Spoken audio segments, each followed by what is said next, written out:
Hey guys, this is IntroducingEmy, and I'm going to show you how I do my manga style screen toning, which is like this kind of gray mottled screening that you see in traditional manga. And this is actually my comic Parka Patty over on Tapastic.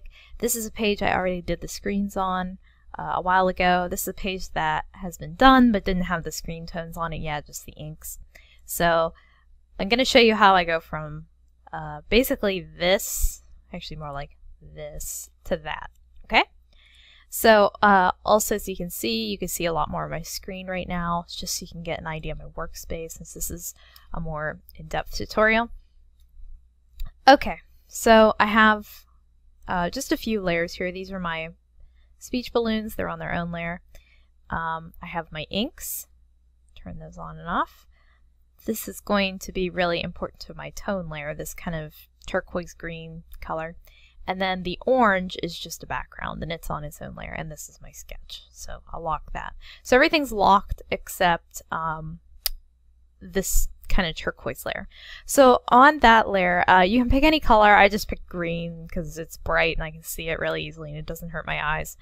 And I've gone in and laid down where I want shading. So let me get a little closer here. I've been using a pencil brush. It's actually a brush that simulates a pencil feel.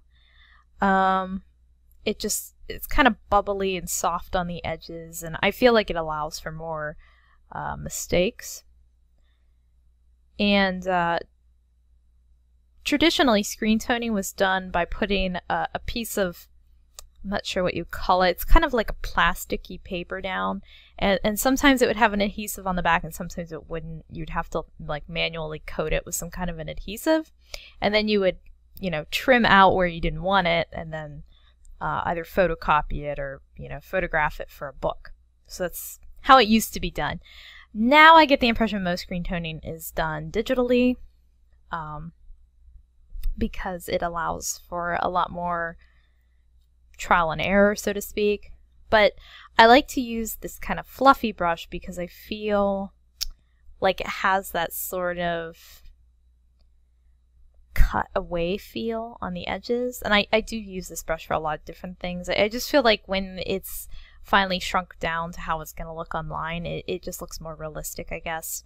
Or it looks more traditional, I guess. I'm really into the idea of simulating traditional media on the computer.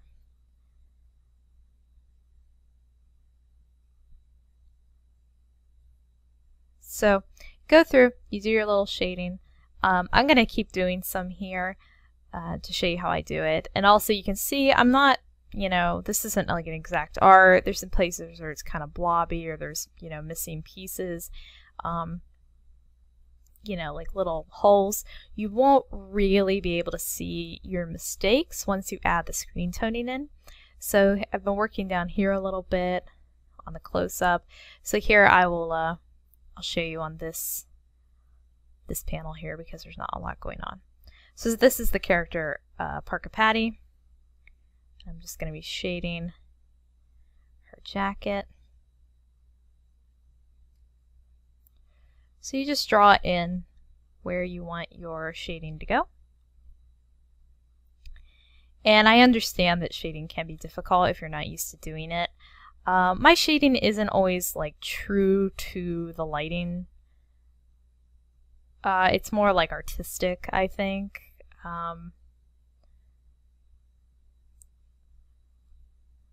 But I prefer lighting that comes from sort of above and off to the side. That's like my favorite kind of lighting. So that's usually what I do.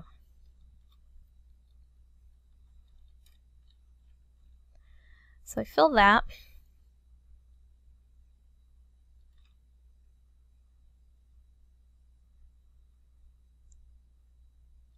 I should mention that all these places I'm filling out right now are going to have the same tonal value or like the same screen tone applied to them, so all this turquoise is going to be the same.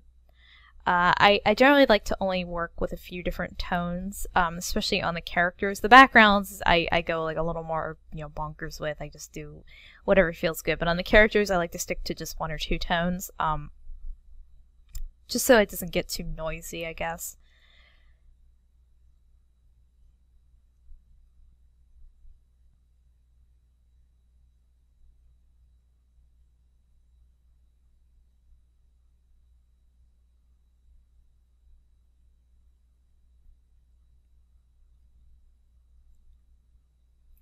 Now, let me remind you, I'm not actually coloring on the orange layer. I'm coloring on a unique empty layer that just has the green on it.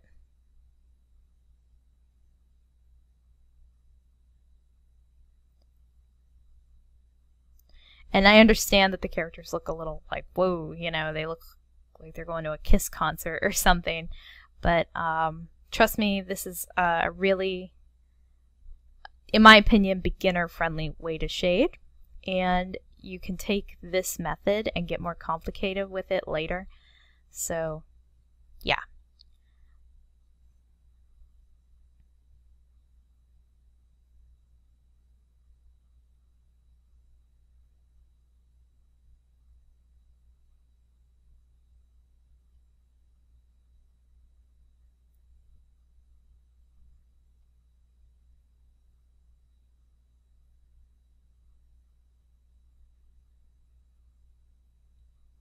So this comic that I'm doing right now, this Parka comic, is a horror comic. So I don't mind that things like their eyes and cheeks look a little sunken. Even though these are supposed to be like regular people, I feel like it helps to kind of add to that vibe, that it's supposed to be kind of spooky. This is the first comic I've done where I've really tried to venture into that whole horror vibe. So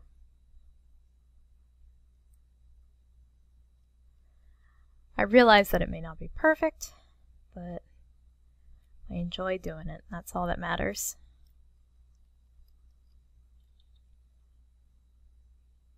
Okay.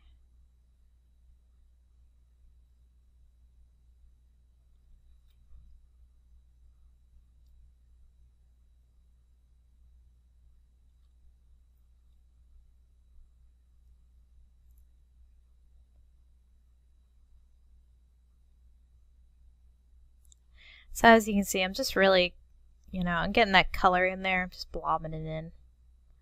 And I'm going to show you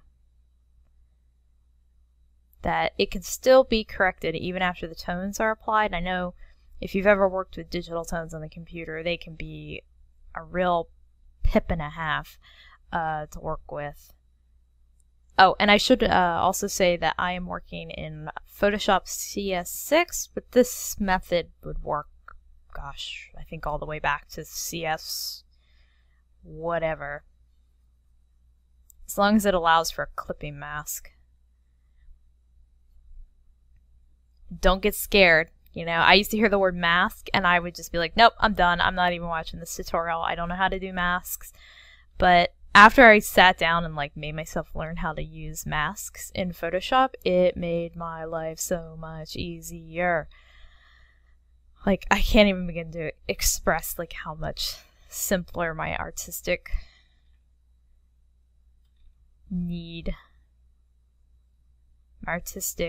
path became simpler just from learning how to do clipping masks.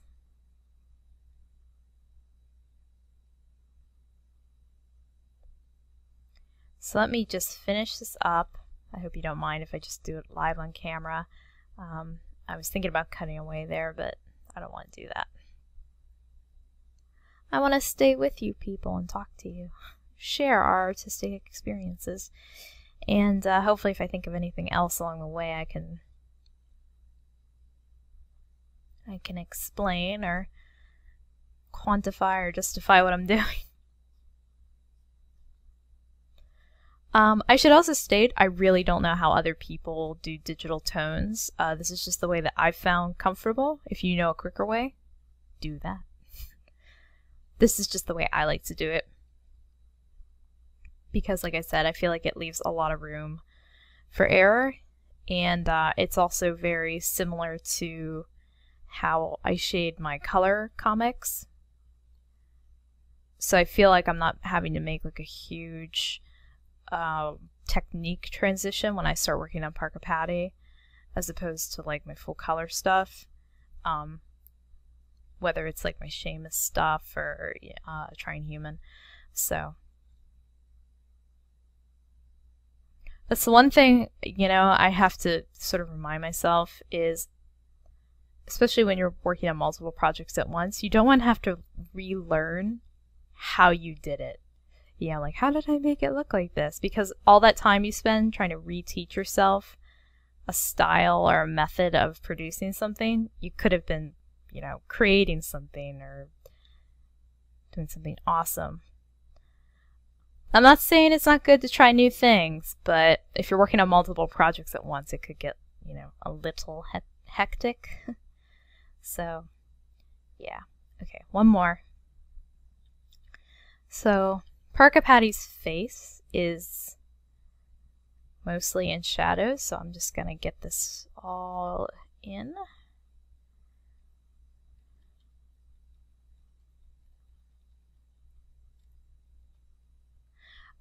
Also, the reason that I've left this window open is so you can kind of see where we're headed, and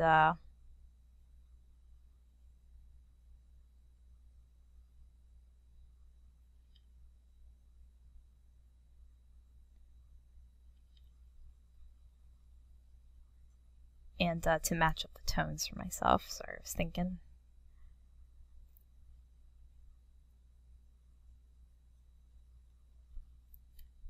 Okay.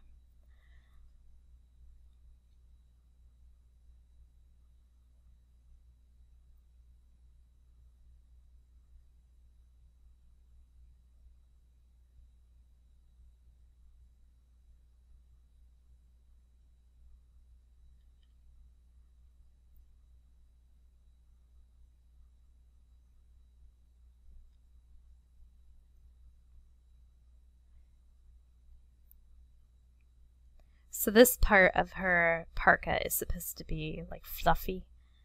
So I'm trying to give it like a little fluffy texture here.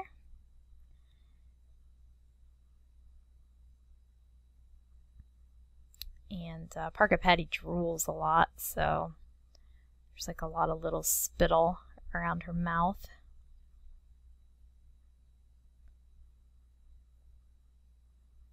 And a few wrinkles down here where the light catches, just so it's not like just a sheet of tone all the way down to the bottom of the panel.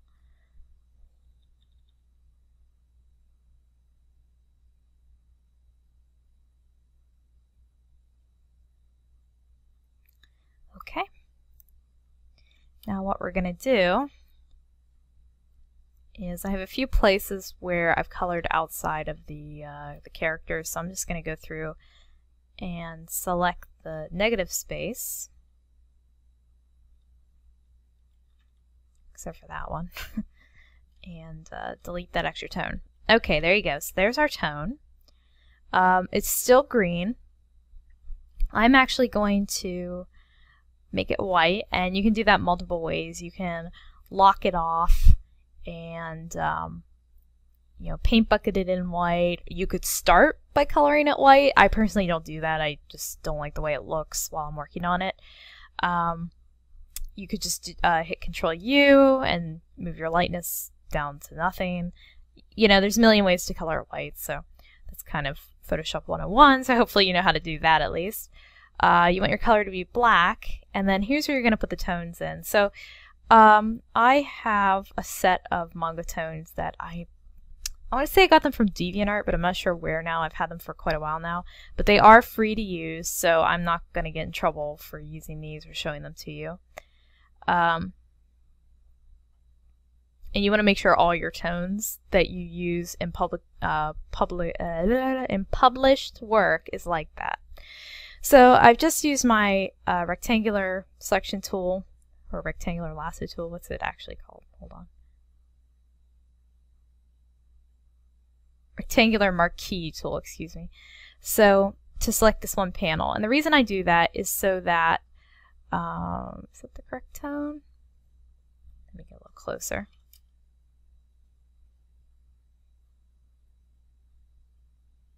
That looks like the correct one. I just like to make sure.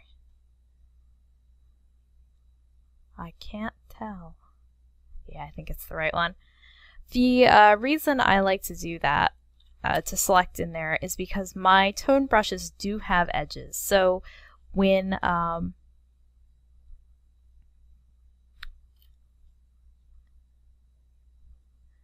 is that the right one? It doesn't seem like the right one for some reason.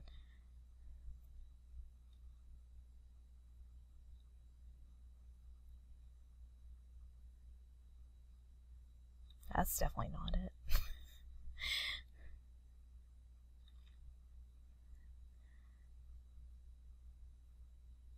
It would also help if I did a new layer. Anyway, sorry, I kind of messed up a little bit here. So you want to make a new layer. We're going to call this layer tones, and then we're going to call this layer, I don't know, shading. So that's like where the tones will lay. We're going to lock off the shading layer, and then we're going to go to tones. And while I cry and weep and look for the correct tone, my goodness, I feel like I am losing my mind here. I think that's it, actually.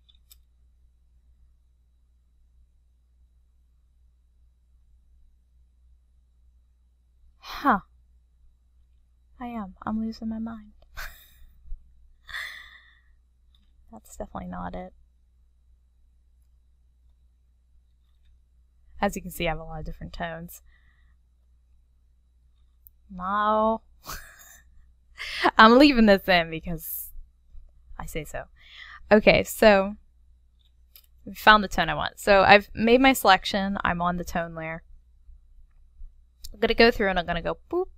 And then I'm just going to move over. Select another panel. Go boop. And you want to make sure that the tone covers the entirety of the area that you're putting it over. So for example, let's go down to one where there's a lot of shading. So let's say I just selected, like, I select Parka Patty, but then I only put my brush over like 1/2. See, now there's this line, and there's no way that I can go in there and match it up. Okay, so you want to make sure that you have a smooth print when you go in. So just keep doing that. So like for instance here, where there's 2 characters, I don't think my brush could, my brush couldn't cover that entire thing. So I want to select just the girl, her name's Musy. So I'll just select Musy, and then I'm going to go over to the shaded part for Parka Patty in this panel, select that, and then stamp over top of it, just like that. And then same thing here, stamp, and stamp. Oop. There we go. Okay, so now here comes the fun part. I'm going to go ahead and make the orange part white. Don't panic, we're okay. Now that we're on the tone layer, make sure it's above your shading, where remember that used to be green? So you're going to right click on the tone layer and go down to create clipping mask, and it's going to cling to whatever layer is below it. And that makes our screen tone, okay? So now, like let's say that I thought, you know, oh, let me go back to my other brush set. Let's say I was like, nah, you know, I want to add more shading somewhere in here, like more screen toning. Now normally you couldn't because it's gone, you've erased it. But let's say I thought, well, I want more somewhere in here. So I could just go down to my shading layer, and anywhere I paint, that it's not locked off, make sure your layer's not locked. So anywhere that I paint, the screen tone is going to appear now. Do you see? Just like that. So I can actually go in and add or remove little details without disrupting the whole image. Also, I understand that this probably looks a little strange, all these little dots all over the character, but once it's compressed down to a page on the internet, it just, you don't even see it like that anymore. It just looks like, you know, regular old shading. I'm actually going to see.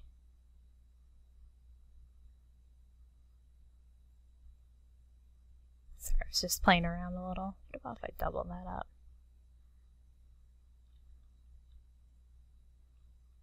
It doesn't do much. Okay. So now that we've done that, let's put this in a folder. And usually I don't get this complicated, but for the sake of the demonstration. So let's call this like people tones, because these are all the tones that are on the people.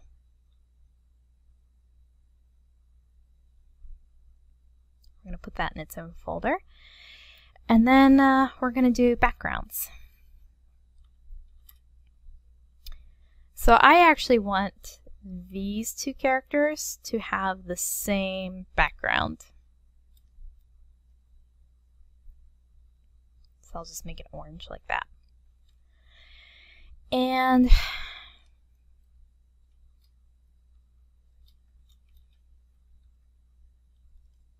oops, come on.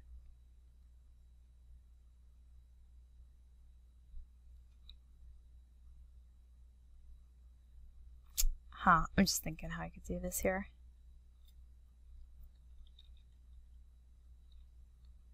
Okay, so I want these two characters to have the same background, and I'm just going to do this the same way that I did the other one. So maybe I want trees. Okay, so we're going to do trees on this layer, or like some kind of, you know, noise background, but not like, kind of like down in this panel here. You know, there's like something back there, but it's not totally defined. I kind of want something like that. Okay, so I'm going to show you how to make your own tones. So let me find a brush here that I can just do something kind of funky with. And in black, on its own layer, we're just going to kind of draw some stuff in here. Same deal over here. Maybe I can, it doesn't really want to go that way, so I'll just take it its own way. Okay. Okay, so we're doing this. Okay.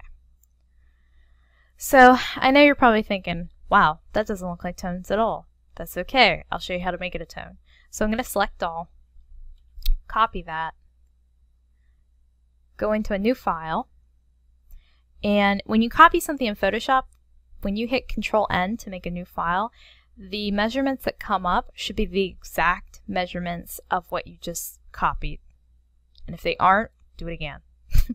So there you go. That's basically what we just colored. I'm going to close this for now because we don't need it anymore. So that's what we just colored, or drew, I guess, if you want to say. And I know it doesn't look like much of anything. Well, what we're going to do is we're going to go to Image, Mode, Grayscale, and we're going to say Flatten.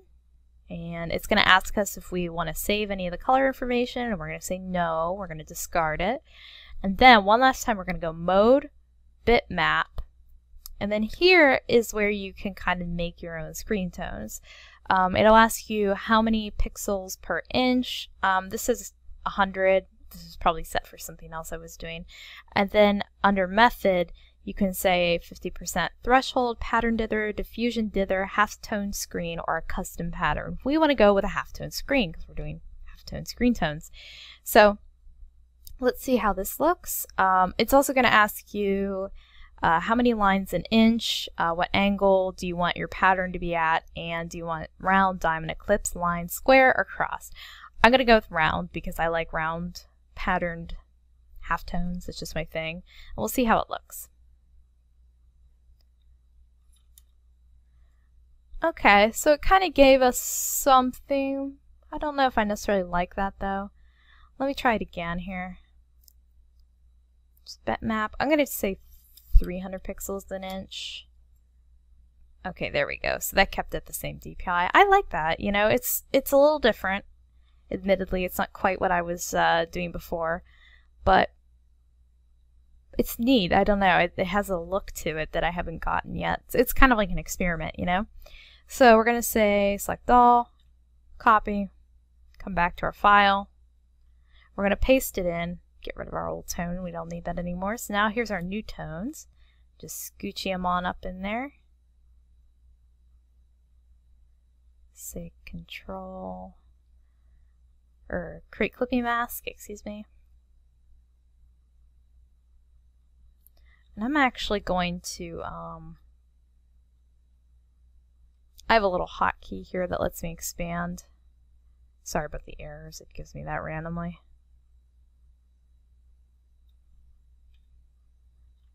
Just to give a little, you know, edge around the outside, and maybe lighten that a little bit. So there we go. That's how I do my halftone backgrounds. It's pretty simple, you know, once you get the hang of it. It's a lot of repetition and just experimenting and everything. But I think they come out pretty nice at the end, you know. I think they have a good look to them and everything, so.